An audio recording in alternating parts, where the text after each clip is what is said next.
जय श्री कृष्ण भक्तों, आप सभी का हमारे चैनल आध्यात्मिक कथाएं पर स्वागत है।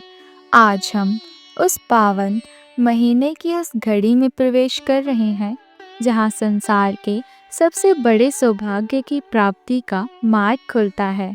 कल्पना कीजिए, एक ऐसा रहस्य जो देवताओं को भी दुर्लभ है, एक ऐसी कहानी जो आपकी 7 पीढ़ियों को तार सकती है। हम बात कर रहे हैं कार्तिक मास के अत्यंत महत्वपूर्ण 31वें अध्याय की। क्या आप जानते हैं, इस अध्याय में एक असाधारण कथा छिपी है। एक कथा जो हमें बताती है कि कैसे एक छोटा सा कर्म भी प्रभु की दृष्टि में आकर पर्वत जितना बड़ा पुण्य बन जाता है। यह सिर्फ कहानी नहीं है, यह जीवन का सार है, यह धर्म का प्रकाश है। आज इस वीडियो में हम कार्तिक महात्म के उस शिखर पर पहुंच रहे हैं जहां से हमें मोक्ष का स्पष्ट मार्ग दिखाई देगा। हम जानेंगे कि कार्तिक 31वें इस पावन पाठ का श्रवण या वाचन करने से आपको कौन कौन से अद्भुत फल की प्राप्ति हो सकती है। यह अध्याय आपको सिखाएगा कि सांसारिक उलझनों के बीच रहते हुए भी आप कैसे भगवान श्री हरि के चरणों में अपना स्थान सुनिश्चित कर सकते हैं। तो अपनी आंखें बंद कीजिए, मन में भगवान श्री हरि का ध्यान कीजिए और एक गहरी सांस लीजिए और तैयार हो जाइए इस अमृतमयी कथा में डूबने के लिए। एक बात याद रखिएगा, अगर आपने इस अध्याय के सार को अपने जीवन में उतार लिया तो विश्वास मानिए, इस साल का आपका कार्तिक मास सफल हो जाएगा। आइए बिना किसी देरी के शुरू करते हैं कार्तिक महात्म का अध्याय 31। भगवान श्री कृष्ण ने कहा, पूर्व काल में उज्जैन में धनेश्वर नामक एक ब्राह्मण रहता था। वह रस, चमड़ा और कंबल आदि का व्यापार करता था।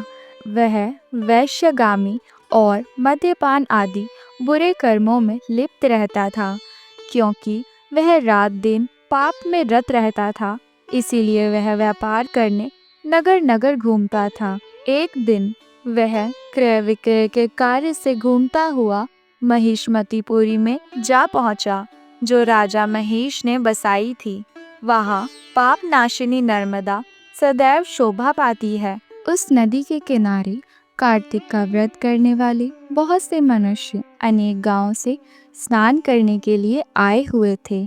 धनेश्वर ने उन सबको देखा और अपना सामान बेचता हुआ वह भी 1 मास तक वहीं रहा।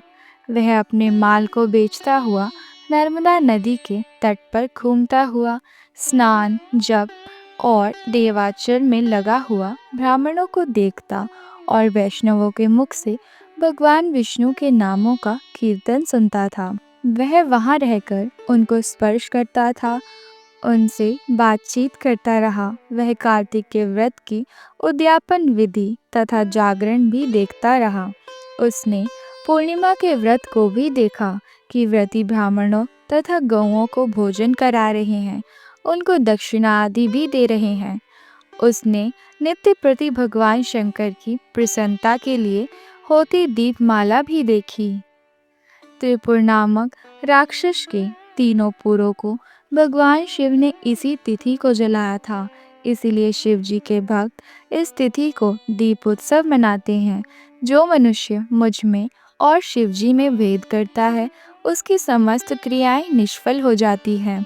इस प्रकार नर्मदा तट पर रहते हुए जब उसको 1 माह व्यतीत हो गया तो एक दिन अचानक उसे किसी काले सांप ने डस लिया। इससे विलय होकर वह भूमि पर गिर पड़ा।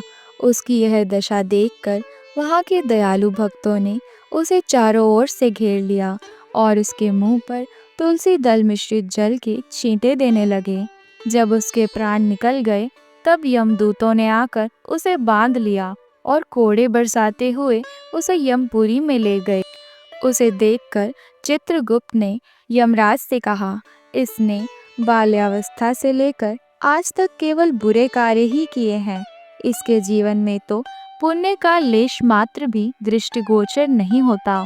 यदि मैं पूरे 1 वर्ष तक भी आपको सुनाता रहूं तो भी इसके पापों की सूची समाप्त नहीं होगी। यह महापापी है, इसीलिए इसको 1 कल्प तक घोर नरक में डालना चाहिए।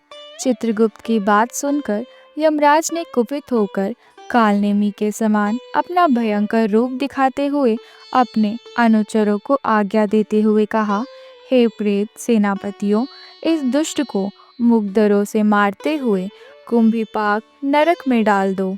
सेनापतियों ने मुग्धरों से उसका सिर फोड़ते हुए कुंभीपाक नरक में ले जाकर खौलते हुए तेल के कड़ाही में उसे डाल दिया।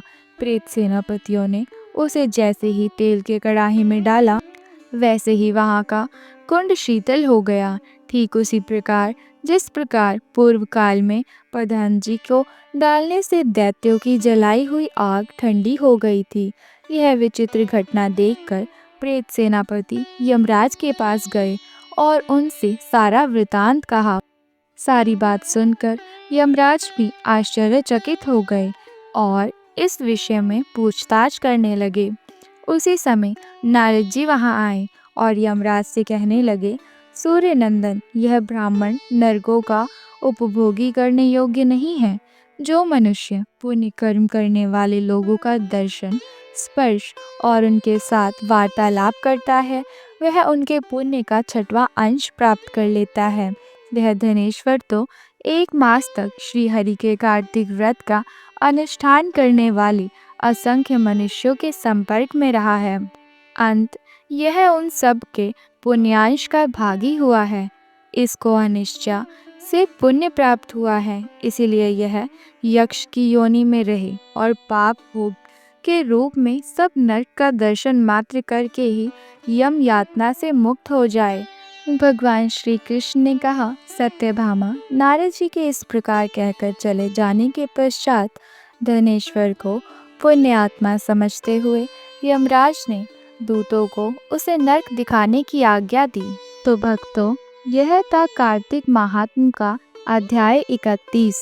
देखिए, इस पावन कथा को सुनकर आपको कैसा महसूस हो रहा है? क्या आपके मन को शांति मिली? क्या आपको प्रभु के समीप होने का अनुभव हुआ? यह अध्याय हमें सिखाता है कि श्रद्धा और समर्पण ही कार्तिक स्नान और दीपदान से मिलने वाले फल को कई गुना बढ़ा देते हैं। आपने देखा कि कैसे एक साधारण भक्त ने भी इस मास की महिमा को समझकर परम गति को प्राप्त किया। अब इस कथा को केवल सुनकर छोड़ मत दीजिएगा, इसे अपने जीवन में उतारने का प्रयास कीजिएगा। आज का यही संकल्प कीजिए कि आप भगवान श्री हरि को प्रसन्न करने के लिए कम से कम एक नेक कार्य जरूर करेंगे। अगर आपको यह कथा पसंद आई हो और आपके हृदय को छू गई हो तो निवेदन है कि आप इस वीडियो को लाइक ज़रूर करें। इससे क्या होगा? इससे यह ज्ञान का प्रकाश और भी अधिक लोगों तक पहुंचेगा और उन्हें भी इस पुण्य को कमाने का अवसर मिलेगा। इस चैनल को सब्सक्राइब करना ना भूलें, क्योंकि कार्तिक मास की ऐसी अनमोल कथाएं और ज्ञानवर्धक वीडियो हम आपके लिए नियमित लाते रहेंगे। साथ ही बेल आइकन को अवश्य दबाएं ताकि आपको महत्वपूर्ण अध्याय आपसे छूट ना जाएं। यह कथा सुनने के लिए आपका बहुत बहुत धन्यवाद। कमेंट में जय श्री हरि और राधे राधे लिखकर अपनी हाजिरी ज़रूर लगाइएगा। हमें पढ़कर अत्यंत प्रसन्नता होगी। मिलते हैं अगले अध्याय में। तब तक के लिए प्रेम से बोलिए जय श्री कृष्ण। राधे राधे।